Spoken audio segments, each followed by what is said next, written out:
بعد تفاعل اخواتنا المغاربه معايا في الفيديوهات اللي عملتها عن المغرب قبل كده، اسمحوا لي اقول لكم نصيحه عشان ماتش فرنسا، لان انا عارف ان منتخب المغرب قلبه ميت برضه وهيفتح وهيهاجم مش بيهاب حد.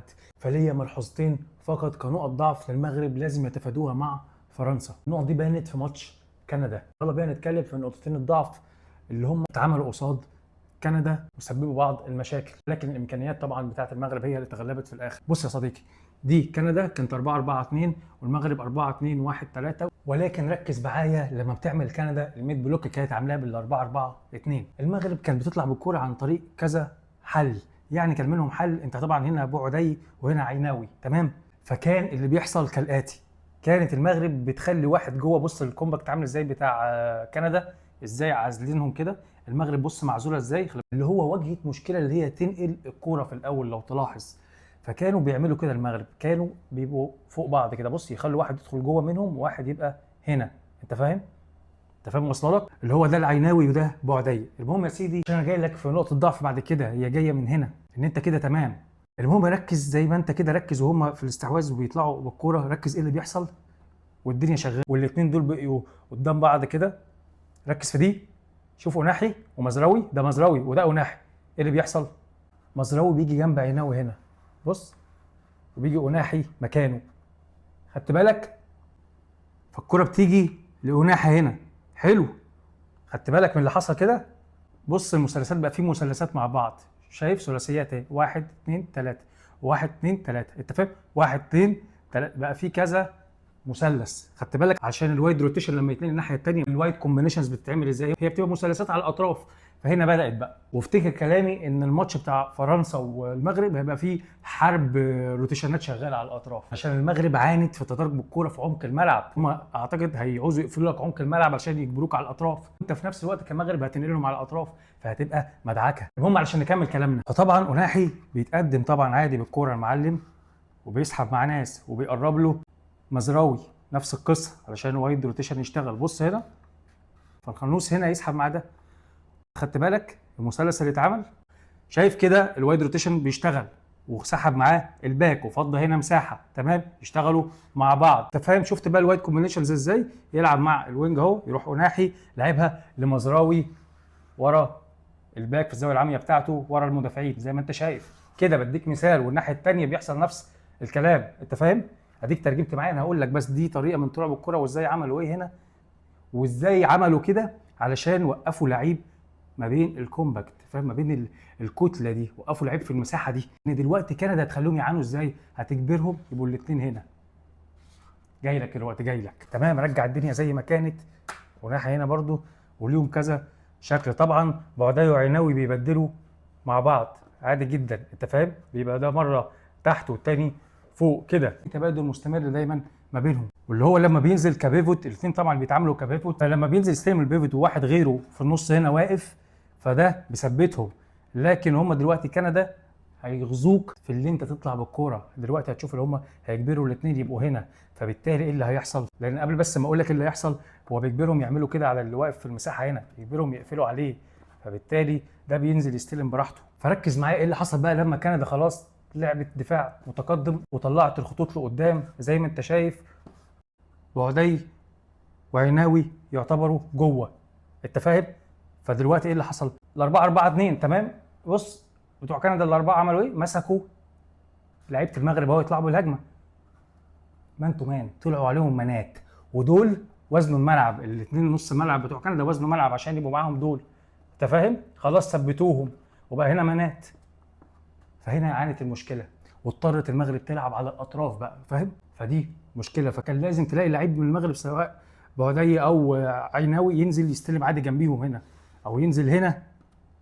فالتمريرات برضو كانت المفروض تبقى اسرع من كده عشان تطلع بالكوره، فكان يضطر يشاركوا الحارس او يلعبها يردها تاني، يلعبها طويله في ورا المدافعين. ليه؟ لان بقى خلاص بقى دفاع متقدم، فكان برضو بيجبره يلعب بطريقه معينه. انت فاهم؟ هو بص الوضع بيبقى كده، الراجل بينزل بص بيستلم ازاي، والتاني فوق ازاي، يعني واحد ينزل يستلم تحت والتاني عموديا كده فوقيه، هو اكبر يثبت الكتله دي اللي هو فيها.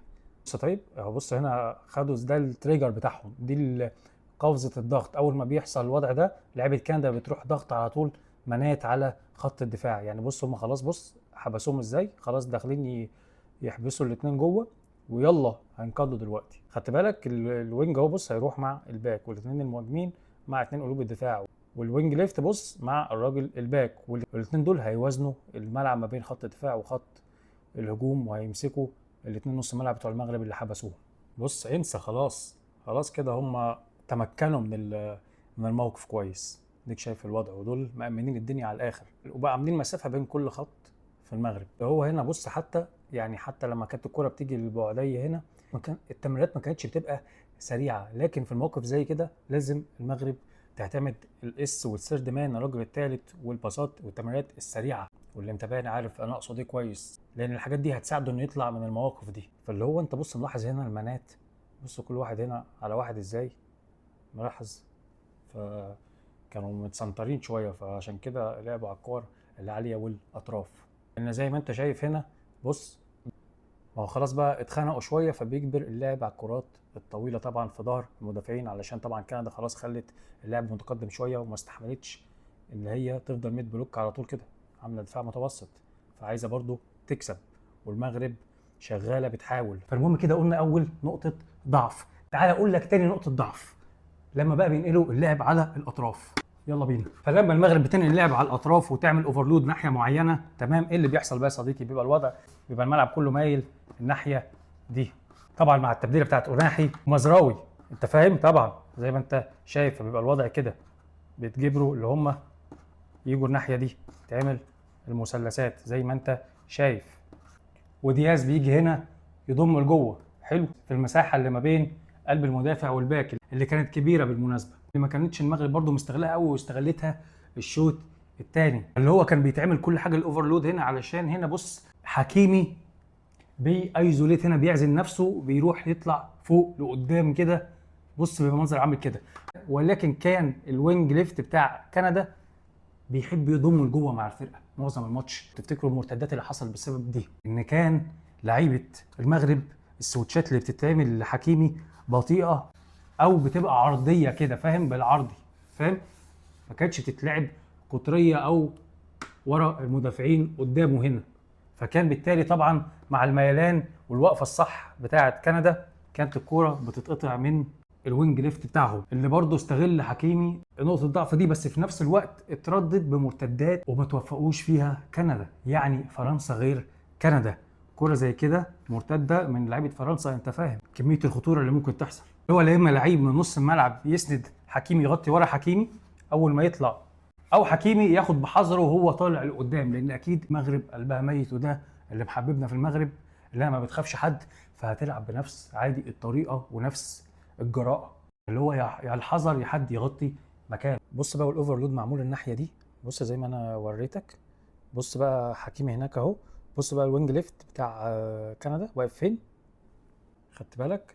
وادي دياز واخد الباك معاه، حكيمي واقف في نفس الخط بتاع الوينج ليفت. كان المهم وقفته في معظم الماتش مع حكيمي كده، واتقطعت كذا كوره بسبب الموضوع ده.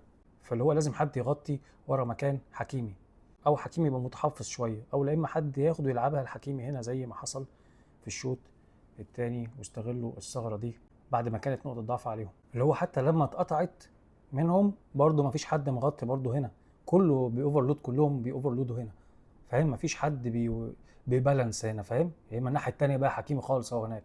فبالتالي اتقطعت هو مثلا منهم في كوره، ولعبها للوينج ليفت اللي هو داخل بص العمق الملعب ازاي، كانه لعيب نص ملعب عادي جدا، مش مطرف نفسه ولا واخد باله من حكيمي. هو تقريبا اصلا بيحب يضم زياده، ان هو اصلا باين ان مطلوب منه الامر ده، ولكن مش بالغشامه دي. يعني اعتقد هو برده هنا مبالغ في اللي هو يدخل لجوه وسايب حكيمي لوحده، بس الموضوع جه في صالحه لان كل الحاجات جات له عرضيه كده.